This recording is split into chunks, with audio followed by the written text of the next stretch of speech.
match they struck to burn you illuminated their blueprint.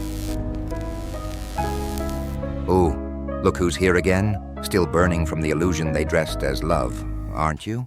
They thought they were clever, sending you someone who looked like peace, smelled like home, spoke your language. But that wasn't love, my friend. That was architecture, a design, a psychological operation dressed in butterflies and promises. You called it destiny. They called it data collection, every smile, logged, every confession, recorded, every heartbeat, measured. They sent your twin flame not to heal you, but to map you, to find where your mind bends and your will breaks, to turn the fire that built you against you. And you fell, didn't you? Oh, you fell beautifully, because that's what they wanted. They wanted to see how deep your heart could go before it snapped. But what they didn't calculate was you'd wake up in the fall. See, when you burn the wrong soul, sometimes you forge a weapon instead of ashes. And now, the distraction has turned into a detonator. Because when love becomes awareness, you stop chasing light and start commanding shadows. They sent someone to break you. But now you're the fire they can't extinguish, and they're about to find out what happens when a flame thinks for itself. They didn't just meet you, they were sent, handpicked from the same shadows that study your silence. They watched the cracks in your armor and said, "Perfect, that's where we'll plant the seed." You called it divine timing. They called it deployment. And every coincidence that made you believe in fate was a well-rehearsed script. See, they needed someone who could speak your emotional language, someone who could walk like peace but move like a spy. So they dressed manipulation in moonlight, they wrapped deception in warmth, and they sent it to you with a heartbeat that felt familiar. You thought the universe was aligning, but it was just observation disguised as destiny. They mirrored your rhythm, copied your tone, reflected your soul like glass. Every word they repeated, every look they held too long, was data collection. They studied your desires like a code book. Your pain, a blueprint. Your hope, a vulnerability report. You didn't meet a soulmate. You met a strategy. Every sign you prayed over. The angel numbers. The songs that played at the right moment. The déjà vu that made your skin buzz. Were breadcrumbs they left to keep you hypnotized. You thought it was love's fingerprint. It was reconnaissance. And while you were busy believing in the fairy tale, they were analyzing your reactions, tracking which words made you open up, which silences made you shiver, and which memories you'd defend no matter what. Because that's the thing about missions. They don't always come in black suits and wires. Sometimes they come with eyes that feel like home. And by the time you realize what's real, you've already handed over the map to your mind. This is where it gets beautifully tragic, isn't it? You thought opening up was connection, but it was collection.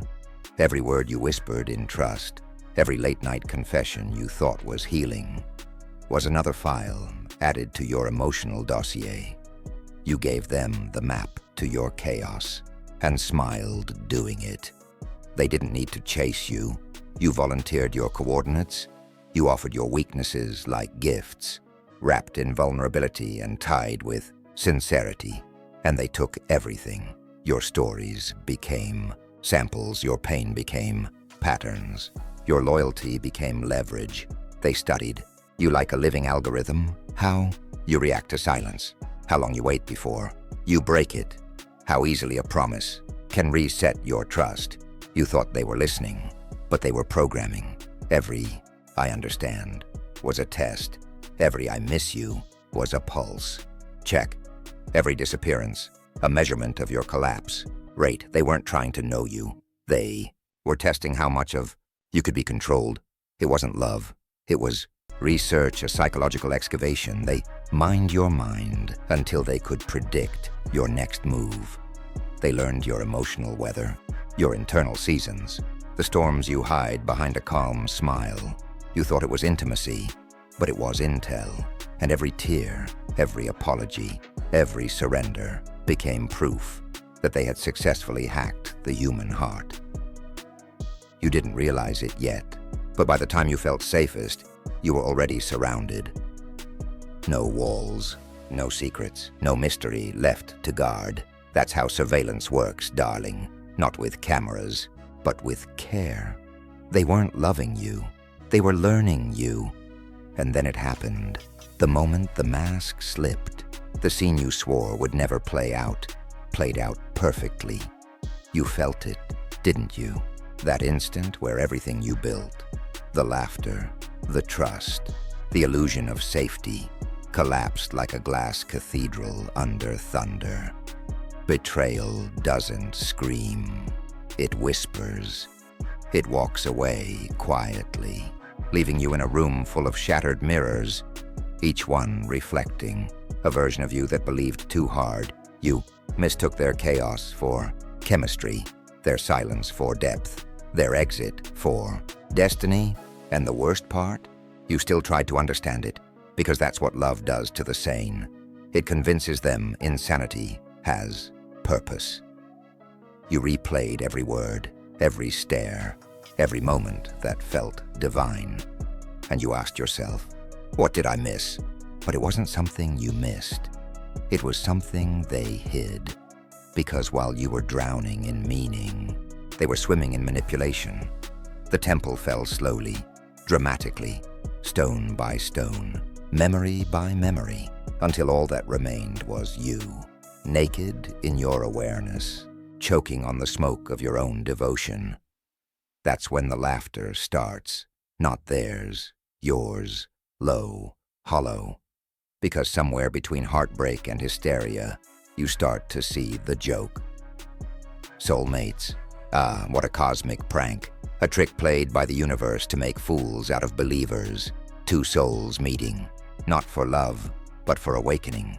And beneath the ruin, something ancient stirs, not weakness, not despair, but a buried code, a memory that whispers, you've been here before. This pain, it isn't new, it's inherited. It's the oldest story in the book. Love sent to test the vessel, fire sent to test the flame. And now, the experiment has reached its breaking point. The collapse wasn't your ending. It was your origin. Silence. Not peace, just the quiet after something dies. Your body still trembles from the collapse, but something in your mind clicks. It's faint at first, like static behind sorrow. Then it sharpens. The pain starts to organize itself. The ashes whispered patterns. The fire learned to think. You start replaying everything. Differently this time. Not as the victim, as the observer. Every lie becomes data. Every goodbye becomes geometry. And suddenly, what once hurt teaches.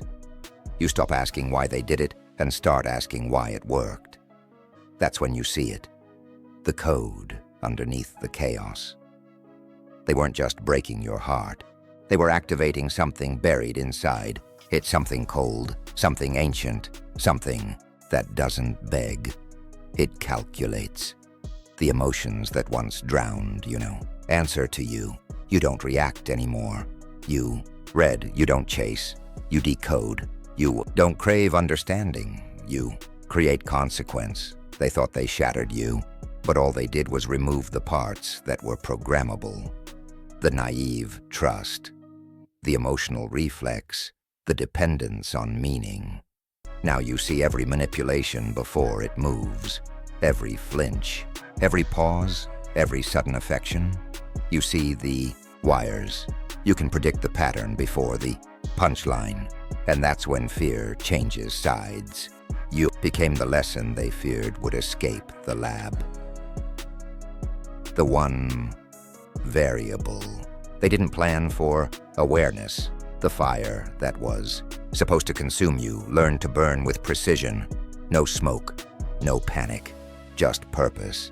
And when you finally looked in the mirror, you didn't see pain anymore. You saw power, stripped of disguise. They built the distraction to dismantle you, but it only burned what was false. Now there's no facade left to manipulate, no illusion left to enter. Just you, awake, unbothered, a mind rebuilt in flame. You don't love the same way anymore. You see love differently, not as escape, as evidence. They wanted to control your fire, but the fire has learned to think for itself. Funny thing about awareness, once you wake up, you can't unsee the board. You start noticing the moves before they happen. The openings, the distractions, every message, every gesture, every silence. Now it all looks like chess, and this time, you're not the pawn. You're the player they never accounted for. You don't react anymore. You calculate. You let them make their move, smiling quietly, because you already saw it coming 3 plays ago. The same patterns that trapped you now answer to you there. Charm doesn't spark warmth anymore. It triggers analysis. Their silence doesn't stir fear. It signals weakness. Their manipulation doesn't sting. It reveals. And the twin flame, that energy that once had you spinning like a hypnotized satellite, now orbits you. The magnet reversed. The control inverted. You no longer chase closure. You become it. You stopped reacting. And that was your rebellion, because nothing terrifies a manipulator more than the silence of someone who understands the script. You respond now with calm precision, smile that says, "I know exactly what this is." You drop words, like glitches in their algorithm, watching as their confidence flickers. It's elegant revenge, not destruction, but detachment. You don't need to expose them. You just let their reflection do it for you. And oh, how the tables turn quietly. They start to second-guess the very tactics that once controlled you. Every silence you give back feels like static in their system. Every smirk you wear feels like a mirror glitching mid-transmission. You don't shout. You don't chase. You command, because control isn't about force. It's about rhythm. It's about staying still long enough for chaos to dance itself into exhaustion. And somewhere in the quiet, you start to laugh.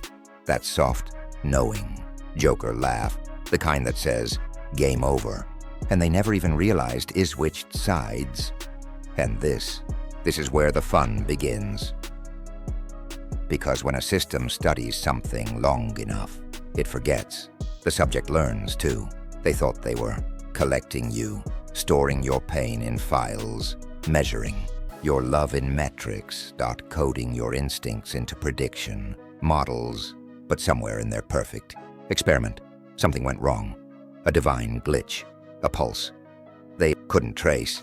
You were supposed to be the data, not the detonator. Their control loops start to collapse. The more they analyze you, the less you behave the way you're supposed. To every word you say bends their equation. Every silence corrupts their rhythm.